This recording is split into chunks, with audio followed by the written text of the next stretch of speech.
Bismillahirrahmanirrahim. Muslimin, muslimat yang dikasihi Allah, yang saya hormati sekalian. Assalamualaikum warahmatullahi wabarakatuh. Bismillahirrahmanirrahim. Alhamdulillahi rabbil alamin. Wassalatu wassalamu ala asyrafil anbiya'i wal mursalin. Nabiyyina Muhammadin sallallahu alaihi wasallam wa ala alihi wa sahbihi ajma'in.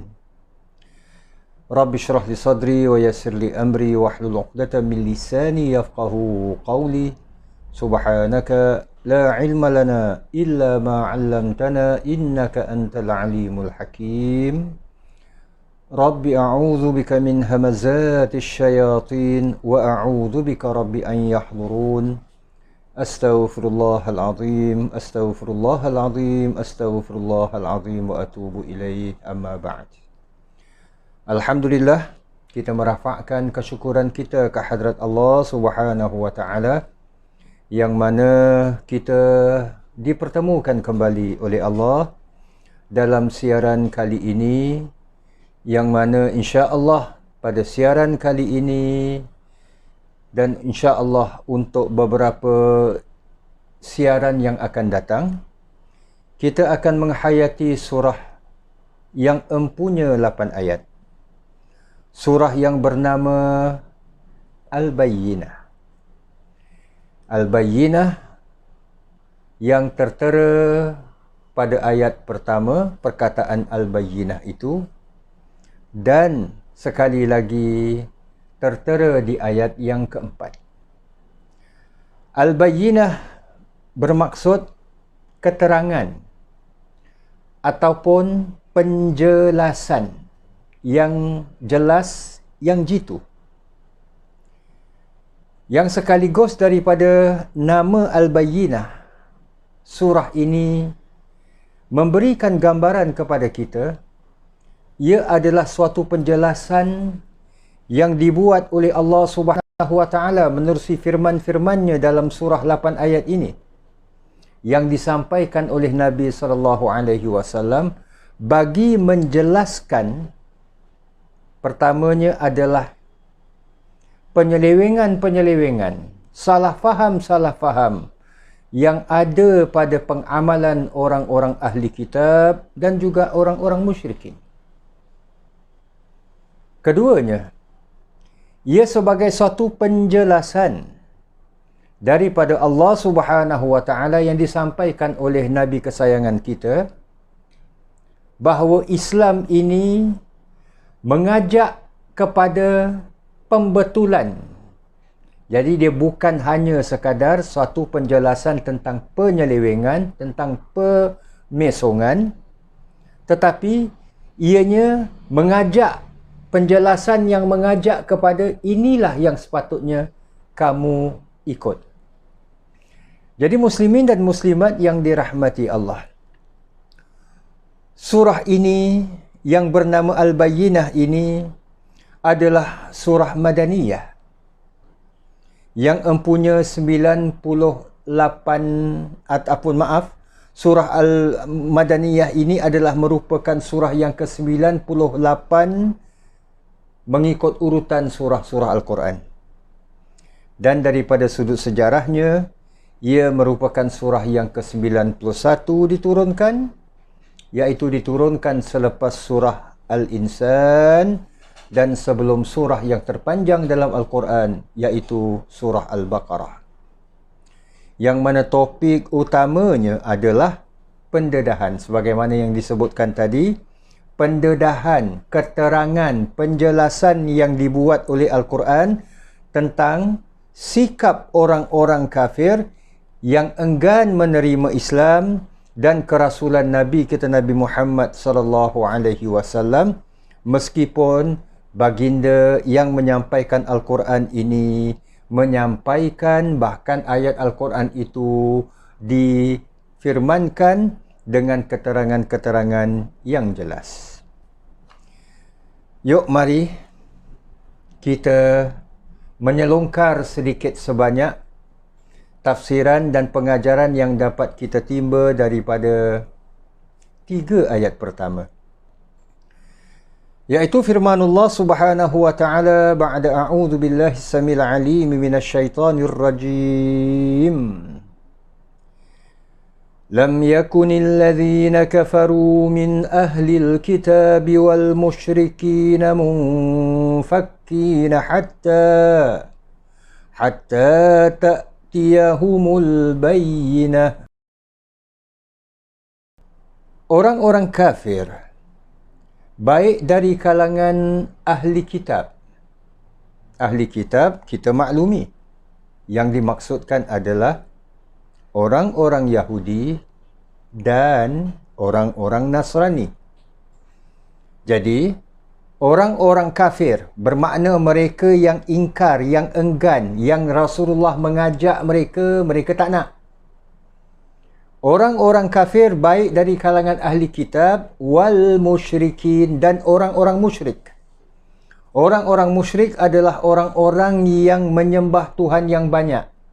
Itulah yang dianuti oleh penduduk Makkah, yang mana Nabi SAW diutuskan kepada mereka buat pertama kalinya ataupun pada tahap yang pertama.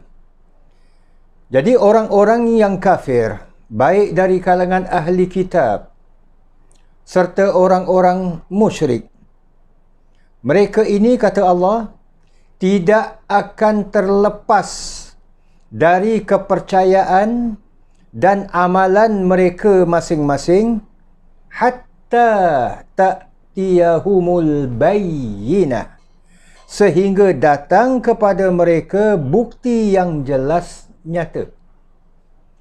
So, apakah bukti yang jelas nyata itu? Al-bayyinah itu insya-Allah akan kita selongkar selepas ini. Namun daripada firman Allah ayat pertama ini, Allah menekankan bahawa orang-orang kafir, baik daripada kalangan ahli kitab maupun orang-orang musyrikin, mereka ini sukar untuk melepaskan gaya, kepercayaan dan cara mereka ini, sehinggalah didatangkan keterangan kepada mereka. Rasulun minallahi yatlu suhufan mutahharah, iaitu Al-Bayyinah itu adalah seorang Rasul minallah, dari Allah, yatlu suhufan mutahharah, yang membacakan kepada mereka lembaran-lembaran suci. Fiha kutubun qayyimah, yang mana lembaran-lembaran suci ini terkandung di dalamnya pelajaran-pelajaran dan hukum hakam yang qayyimah, yang kukuh, yang benar. So, inilah 3 ayat yang insya-Allah akan kita sama-sama hayatinya sebentar ini, insya-Allah. Kita kembali kepada ayat pertama, yang mana Allah Subhanahu wa taala firmankan pertamanya bahawa yang dinamakan orang-orang kafir, seperti mana dalam Al-Quran, asal makna kafir, asal makna kekufuran itu adalah orang-orang yang enggan, orang-orang yang tak mau. Sama ada tak mau mereka ini kerana mereka ini jahil, ataupun kerana mereka ini dah punya kepercayaan yang tersendiri yang sukar mereka tinggalkan, ataupun kerana mereka ini terlalu mendewa-dewakan, terlalu fanatik, ta'assub kepada kepercayaan dan pegangan lama mereka. Itu tak soal. Yang penting adalah mereka ini adalah merupakan orang-orang yang ingkar, yang bila Nabi SAW mengajak mereka, mereka ini enggan untuk menerimanya. Maka mereka ini, kata Allah Subhanahu wa taala, adalah daripada kalangan ahli kitab, orang Yahudi dan juga orang-orang Nasrani dan juga orang-orang musyrikin. Yuk kita selongkar sedikit. asal usul timbulnya Yahudi dan Nasrani. Asal perkataan Yahudi ini, mengikut sebahagian tafsir, antaranya dalam kitab-kitab tafsir yang lama seperti Ibnu Katsir, At-Tabari dan sebagainya, bahawa perkataan Yahudi ini berasal usul daripada perkataan Yahud. Yahud bermakna kembali. Timbulnya orang-orang Yahudi hanyalah selepas wafatnya Nabi Allah Sulaiman alaihi salam. Ini catatan sejarah yang dibuat sendiri oleh orang-orang ahli kitab dari kalangan Bani Israel. Kita sedia maklum, istilah Yahudi tidak pernah diguna pakai semasa zaman Nabi Allah Musa alaihi salam. Sebab Nabi Allah Musa alaihi salam lebih awal lagi. Kita sedia maklum, jamaah yang dikasihi Allah, kalau kita balik kepada sejarah awal, Nabi Allah Ibrahim alaihi salam merupakan Abul Anbiya, bapa para nabi. Yang mana Nabi Allah Ibrahim alaihi salam mempunyai 2 orang anak.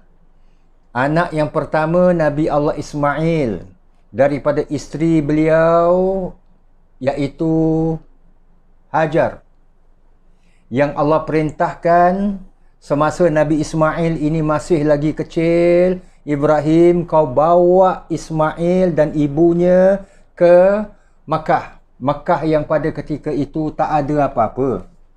Biwadin ghairi zi zar'in inda baitikal muharram. Yang tak ada apa-apa. Kaabah pun dah roboh akibat banjir di zaman Nabi Nuh sebelumnya.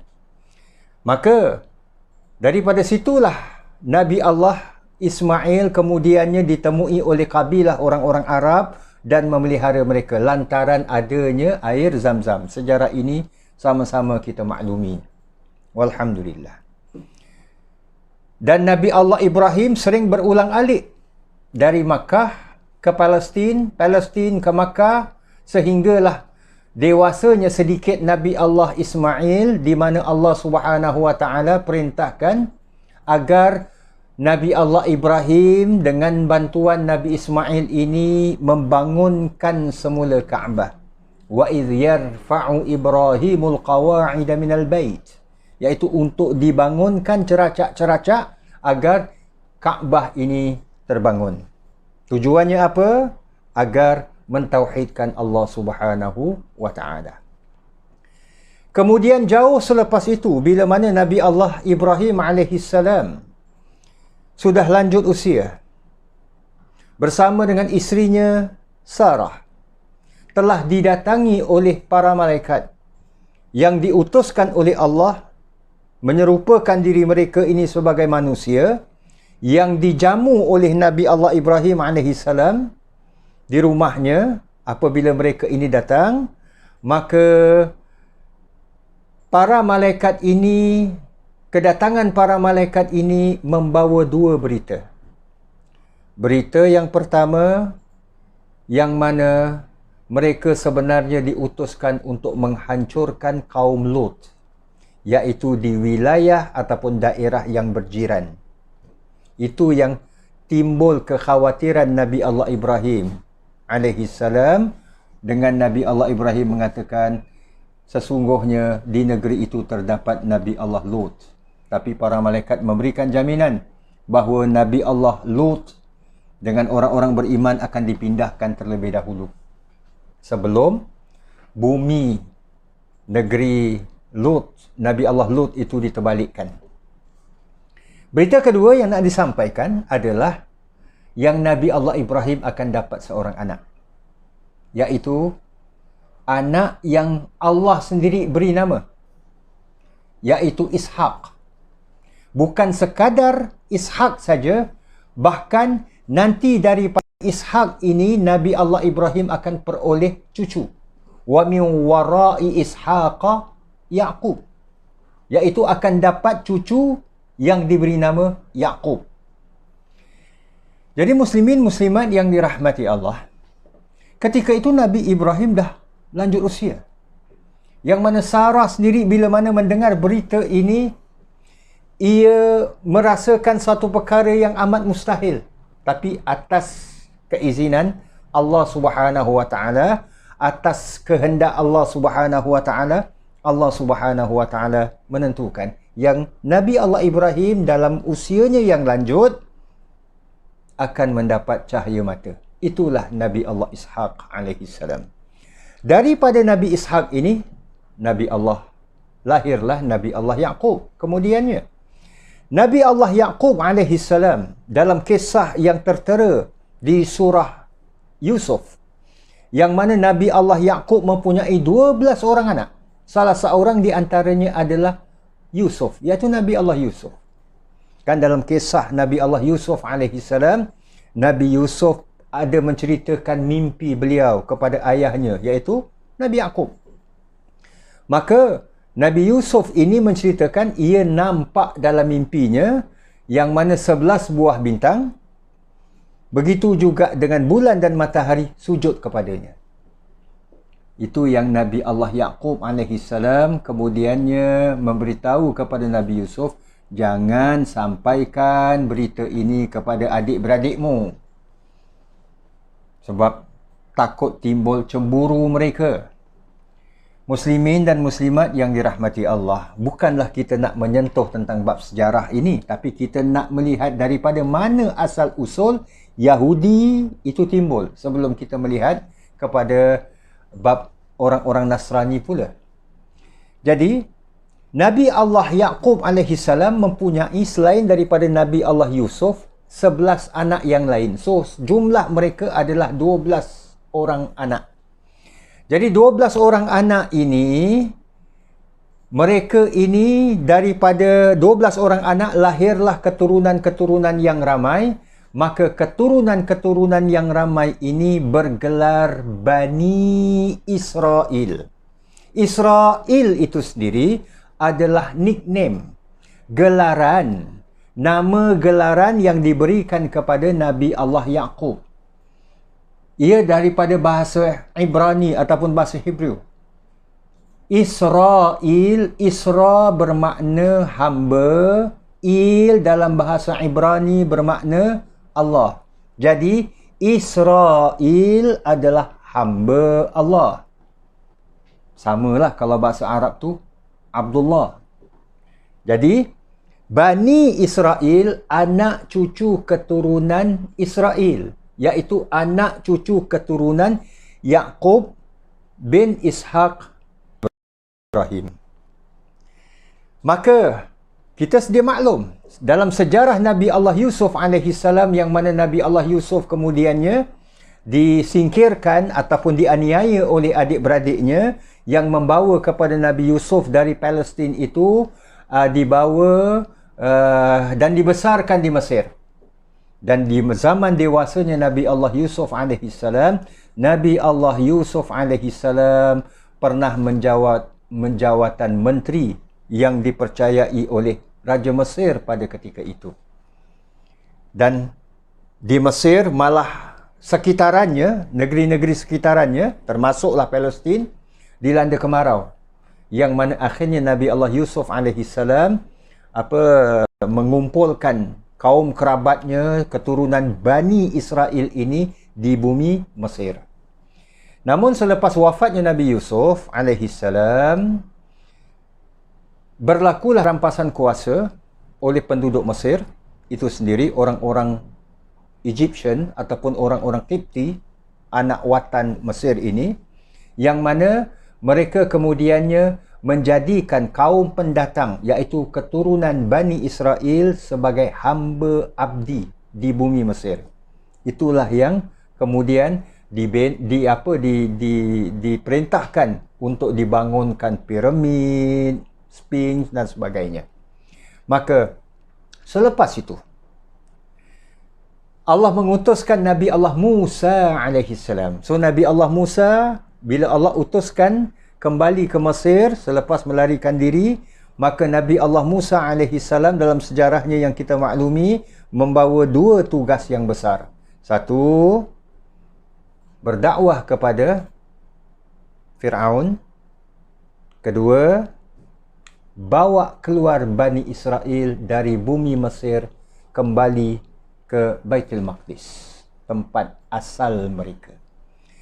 Jadi muslimin dan muslimat yang dirahmati Allah, sejarahnya menunjukkan Nabi Musa tak berjaya mengajak Bani Israel untuk memasuki Baitul Maqdis, sebab di sana terdapat kaum yang ketika itu menguasai Baitul Maqdis. Namun pada zaman Nabi Allah Daud kemudiannya, Nabi Allah Daud alaihi salam yang berjaya bersama dengan tentera yang lain menguasai semula ataupun memasuki Baitul Maqdis, dan akhirnya selepas itu Nabi Allah Daud alaihi salam, selepas beberapa zaman, Nabi Allah Daud diangkat untuk menjadi raja dan sekaligus merupakan seorang nabi dan rasul. Kita ingat ya, Nabi Allah Musa, Allah perintahkan untuk menyelamatkan Bani Israel. Dan Nabi Musa, Allah turunkan kitab Taurat. Bila di zaman Nabi Allah Daud alaihi salam, Allah anugerahkan, turunkan kitab Zabur kepada Nabi Allah Daud. Ini bermakna keturunan Bani Israel dah ada dua kitab. Kitab Taurat dan kitab Zabur. Cuma bezanya adalah kitab Zabur ini ia berbahasa puisi. Ia tidak mengandungi hukum hakam. Jadi Bani Israel pada ketika itu, daripada sudut hukum hakam, ini boleh, itu tak boleh, ini halal, itu haram dan sebagainya, mengguna pakai hukum-hukum yang terdapat dalam kitab Taurat.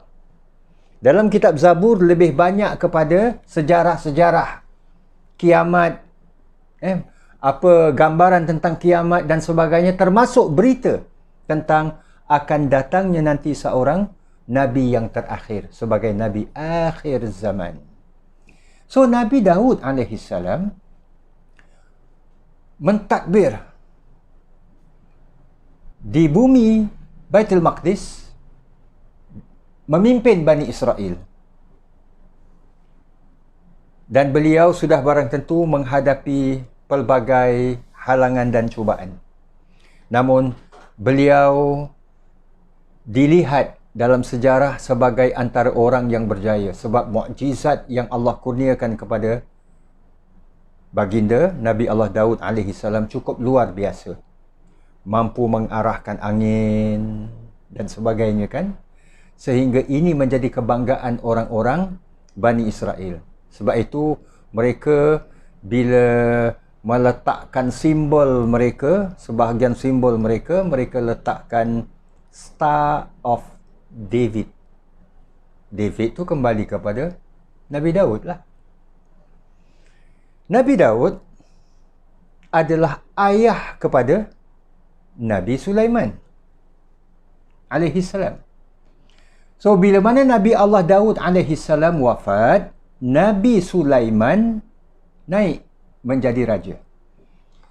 Kalau kita kembali di antara sejarah yang diwartakan dalam Al-Quran, kisah dua orang yang berselisih, dua orang yang tinggal berjiran, yang berselisih tentang kambing-kambing jirannya ini telah merosakkan tanaman jirannya yang satu lagi. Maka Nabi Allah Daud alaihi salam berikan pendapatnya untuk menyelesaikan perkara tersebut.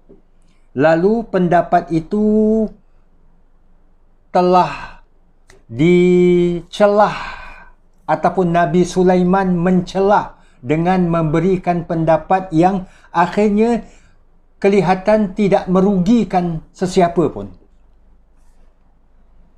Ringkasnya adalah daripada kebijaksanaan Nabi Sulaiman ini, Bani Israel dah nampak yang kalau Nabi Daud tak ada, siapa yang akan menggantikan beliau? Nabi Sulaiman. Dan ditambah lagi, bila Nabi Sulaiman menjadi seorang Nabi, Allah Subhanahu Wa Taala menganugerahkan kepadanya mukjizat yang tak kurang hebat, malah lebih lagi daripada ayahnya. Iaitu sampai mampu mentadbir ataupun memerintah jin dan sebagainya. So, yang ingin kita lihat adalah di samping sejarah itu, penghujung hayat Nabi Allah Sulaiman alaihi salam, Al-Quran menceritakan in detail, cukup terperinci, iaitu Nabi Sulaiman alaihi salam di saat-saat wafatnya, ia memerintahkan sekumpulan jin untuk kerja-kerja buat istana.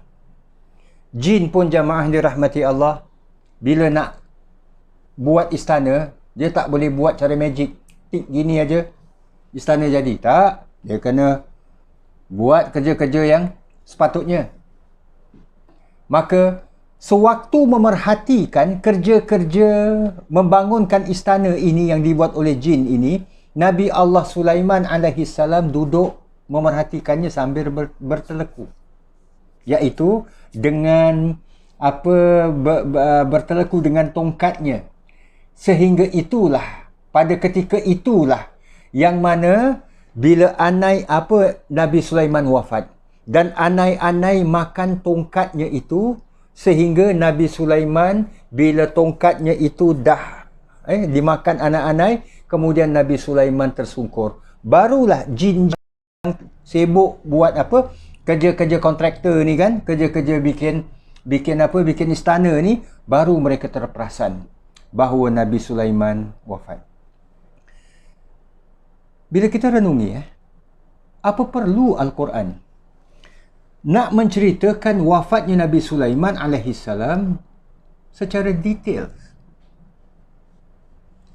sedangkan sebahagian nabi-nabi yang lain seperti Nabi Musa, kisah wafatnya tak ada pun dalam Al-Quran.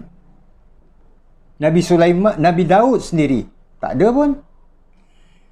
Tapi sebaliknya, kisah Nabi Allah Sulaiman alaihi salam bila mana wafat diceritakan dalam bentuk terperinci. Duduk, perhatikan, jin-jin sedang buat kerja dengan kemudian wafat dan anai-anai makan tongkatnya. Al-Quran bukan buku cerita sebagaimana yang kita maklumi.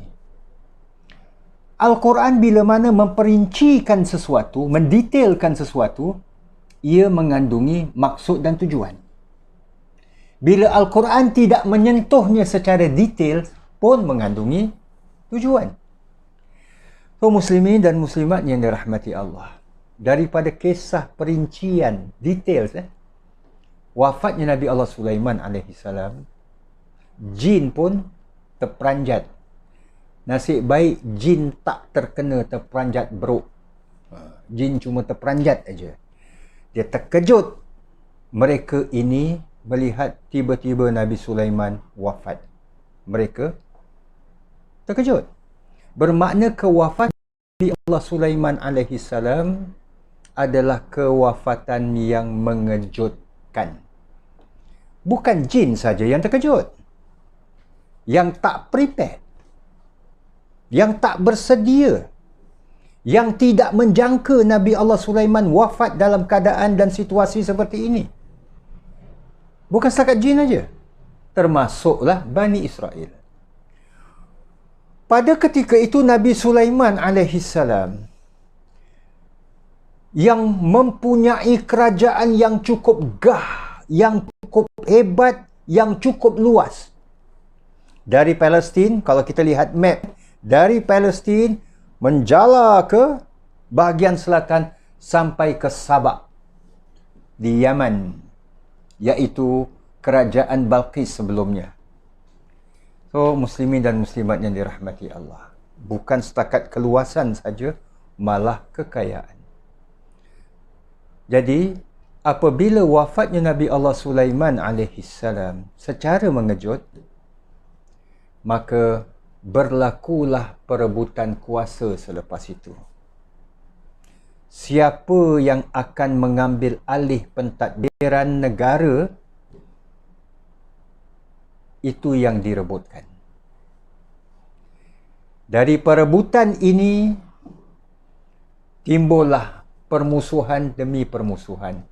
Dan 12 keturunan daripada asal usul 12 orang anak Nabi Allah Yaqub alaihi salam, mereka ini yang dah memang antara sesama mereka pun mereka boleh berselisih, maka dalam hal perebutan kuasa ini mereka terus berebut kuasa.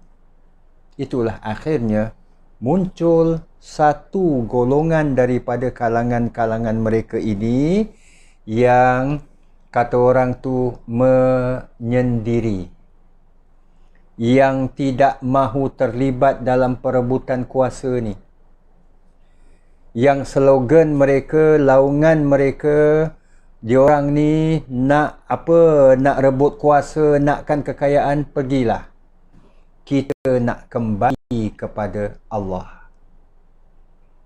Awal tadi kita sebutkan, asal perkataan Yahudi adalah Yahud, kembali semula. Jadi kembali semula kepada Allah. Cuma malangnya, kembalinya mereka kepada Allah dengan cara yang tidak tepat. Mereka dah lama meninggalkan ajaran Taurat. Mereka tak faham Zabur sebab bahasa puisinya yang cukup tinggi.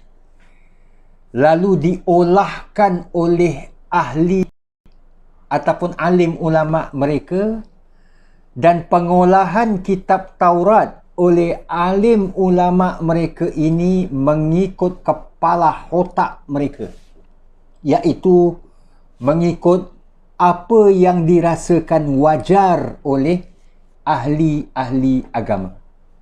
So mereka, iaitu orang awam ni, confused. Mana satu firman, iaitu Taurat itu sendiri, dan mana satu kata-kata ulama. Macam kita, berbeza kan? Kalau yang dikatakan firman, itulah Al-Quran. Kata-kata Nabi bukan firman. Kata-kata Nabi disebut hadis. Kemudian di samping itu olahan-olahan tentang firman dan sabda Nabi, itulah tafsiran-tafsiran para alim ulama. Sebab itu agama Islam amat menjaga hal-hal seperti ini. Jadi muslimin dan muslimat yang dirahmati Allah, daripada sini kita lihatlah timbulnya orang-orang Yahudi. Mereka hanya timbul selepas wafatnya Nabi Allah Sulaiman alaihi salam, yang mana tujuan asalnya adalah mereka ini ingin kembali kepada ajaran yang dulunya pernah ditinggalkan oleh Nabi Allah Musa, yang diingkari oleh datuk nenek mereka.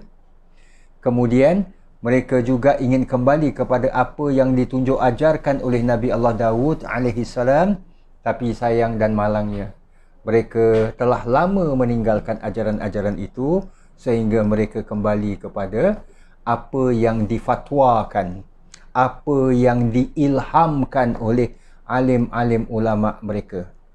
Sebab itulah dalam Islam, kalau kita lihat, mana-mana orang yang mendakwa ia sebagai seorang alim, ahli agama, ahli fikih ke apa ke dan sebagainya pun, ia tak boleh mengeluarkan fatwa tanpa berpandukan firman dan sabda Nabi sallallahu alaihi wasallam.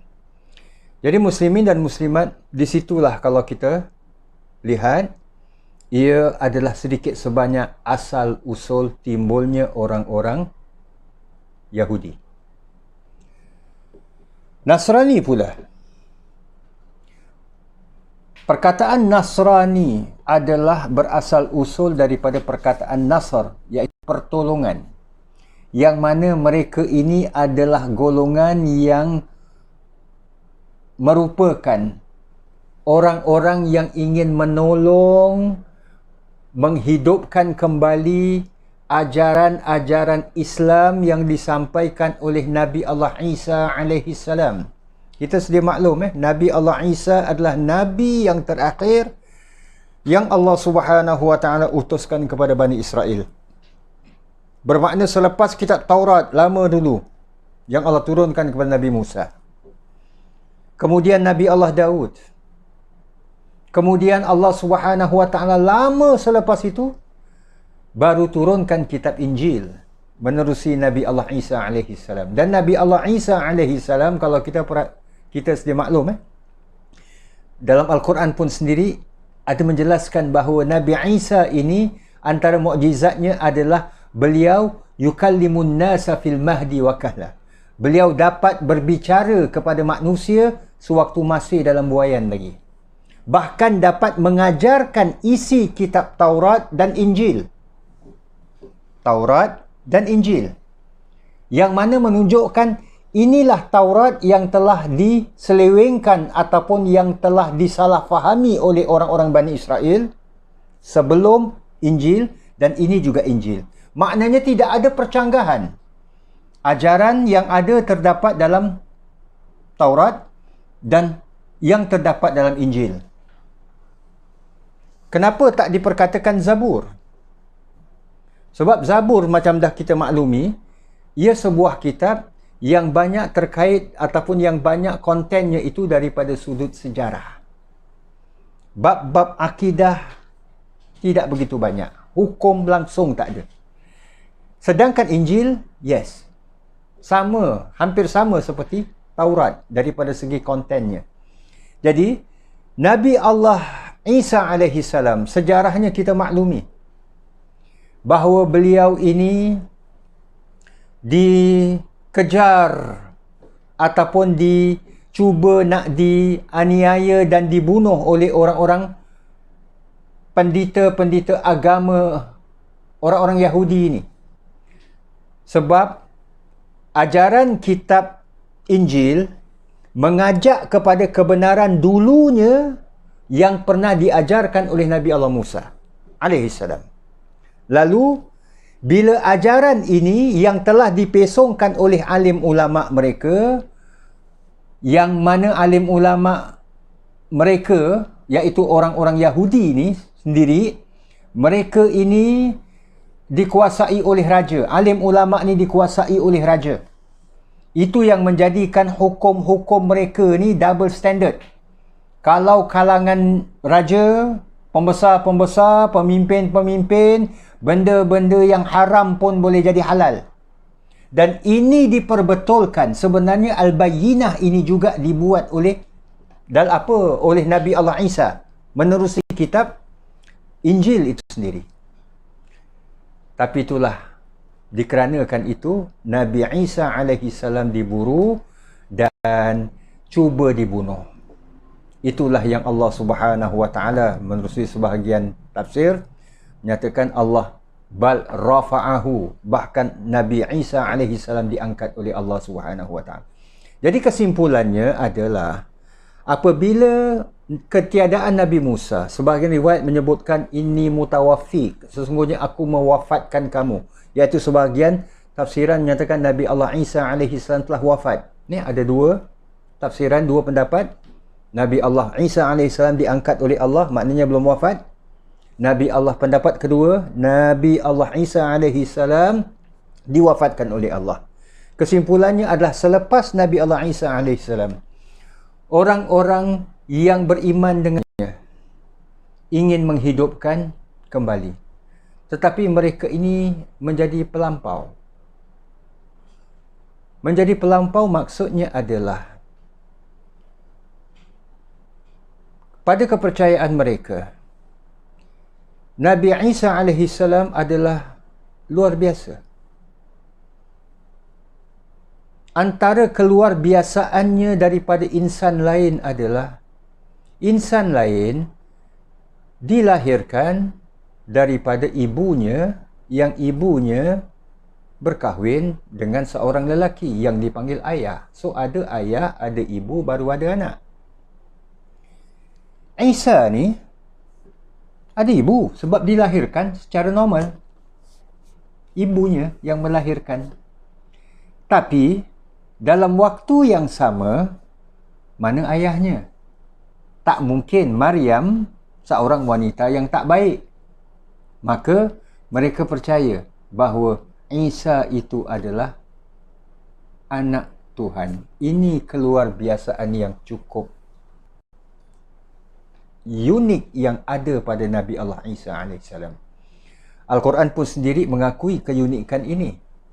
Inna masala Isa indallahi kamasali Adam. Sesungguhnya Isa di sisi Allah Subhanahu wa taala seumpama Nabi Allah Adam alaihi salam. Kan? Yang mana Nabi Allah Isa alaihi salam kewujudannya adalah cukup luar biasa, sama macam Nabi Allah Adam alaihi salam. Mana ada mak dan bapa Nabi Adam? Tak ada kan? So, begitulah muslimin dan muslimat yang dikasihi Allah sekalian. Kita dapati bahawa adanya orang-orang yang ingin menghidupkan kembali ajaran Nabi Allah Isa, tapi mereka ini melampau sehingga mereka meletakkan Nabi Allah Isa ini adalah anak Tuhan. So, inilah penyelewengannya. So, penyelewengan orang-orang Yahudi, penyelewengan orang-orang Nasrani, ahli kitab, yang mana Nabi diutuskan untuk perbetulkan penyelewengan ini. Musyrikin Quraisy pula jamaah. Orang-orang musyrikin Quraisy Makkah, orang-orang Arab, mereka sebenarnya mewarisi ajaran murni yang diajarkan din Hanif, agama luhur yang diajarkan oleh Nabi Allah Isa, oleh Nabi Allah Ibrahim alaihi salam dan anaknya Nabi Ismail. Penduduk Makkah. Kaabah dibangunkan. Islam diajarkan. Manasik haji diperkenalkan. Tawaf menjadi suatu amalan. Maka itu yang diamalkan turun-temurun. Tetapi apabila adanya orang-orang Makkah yang berlayar sampai ke Syam, apabila mendapati orang-orang Syam, orang-orang di Syria sana, menyembah Tuhan dengan dijelmakan dalam bentuk patung, akhirnya mereka tertarik dan mereka bawa patung tu. Dan kemudian mereka membiakkan patung tu jadi banyak. Itu yang sebahagiannya diletakkan di dalam Kaabah. Mereka menyembah patung ni, tujuannya, asal usul, kalau kita kembali kepada firman-firman Allah, Ya'uqa wa Nasra dan sebagainya, nama-nama berhala yang difirmankan oleh Allah dalam surah Nuh alaihi salam. Kita bayangkan, Nabi Allah Nuh alaihi salam, Rasul yang pertama. Rasul yang pertama ini saja telah menghadapi kaum musyrikin, orang-orang musyrik. Asal usul penyembahan berhala di sisi manusia ni sebenarnya adalah berhala-berhala ini sebenarnya asalnya adalah orang-orang soleh dulu. Orang-orang yang beriman dulu. Anak cucu keturunan Nabi Allah Adam. Bila mana mereka ini mengajarkan agama yang benar, iaitu agama yang benar adalah menyembah Allah, la ilaha illallah, menyembah Allah Tuhan satu-satunya. Apa yang mereka ajarkan diwarisi oleh anak cucu keturunan mereka. Tapi selepas beberapa generasi, anak cucu ini kemudiannya merasakan sukar bagaimana kita nak menyembah Allah Tuhan satu-satunya, sebab Allah ni kita tak nampak. Jadi, untuk mengelakkan kita daripada terpesong, daripada lupa akan ajaran orang tua-tua kita dulu, yuk marilah kita gambarkanlah orang tua-tua kita ni. So, gambaran yang diberikan macam mana ya? Itulah dalam bentuk lukisan, lalu dalam bentuk patung, tapi masih lagi ketika itu menyembah Allah, Tuhan yang satu.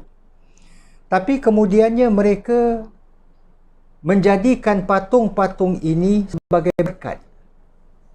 Macam ada orang mengamalkan. Di mana mereka kalau nak solat, mereka meletakkan gambar pemimpin agama mereka di sisi. Kalau tidak, tak khusyuk. Kalau tidak, tak khusyuk. Kalau tidak, tak dapat diterima ibadah ataupun solat mereka. So, muslimin dan muslimat yang dirahmati Allah, kita dapati bahawa dengan ini generasi demi generasi turun-temurun, akhirnya mereka ini daripada kita ini letakkan patung tu kat sebelah agar dia dapat jadi mendatangkan keberkatan, mendatangkan syafaat, mendatangkan kekhusyukan kepada kita. Mengapa tidak kita bila mana berdoa minta daripada Allah through them, melalui mereka. So, itu satu generasi. Lepas beberapa generasi, apalah salahnya kita minta daripada Allah, tapi kita juga minta mereka. So, itulah dah jadi kesyirikan. Dan ini berterusan. Kalau tadi disebutkan di zaman Nabi Allah Nuh AS dah berhadapan, bila zaman Nabi Allah Ibrahim dah timbul berhala-berhala yang banyak kan. Itu yang Nabi Allah Ibrahim semasa remajanya menghancurkan berhala-berhala ni semua di kampungnya dan seterusnya. Dan itulah kemudiannya diamalkan oleh orang-orang musyrikin Makkah. So di sinilah secara tidak langsung kita dapati bahawa timbulnya orang-orang Yahudi, ahli kitab dan juga Nasrani, dan timbulnya orang-orang musyrikin yang mana bukan setakat adanya mereka, tetapi adanya kepercayaan dan anutan pegangan mereka. Itu yang dinamakan agama mereka. Kepercayaan yang mereka percaya dan anutan-anutan amalan-amalan yang mereka buat, mereka jadikan sebagai tradisi ataupun menjadikan sebagai sebahagian daripada kehidupan mereka. Nah, peranan Nabi SAW yang menyampaikan kitab suci Al-Quran adalah untuk memberikan penjelasan. Penjelasan terhadap penyelewengan ini, pemesongan ini, perkara-perkara yang salah dan silap ini.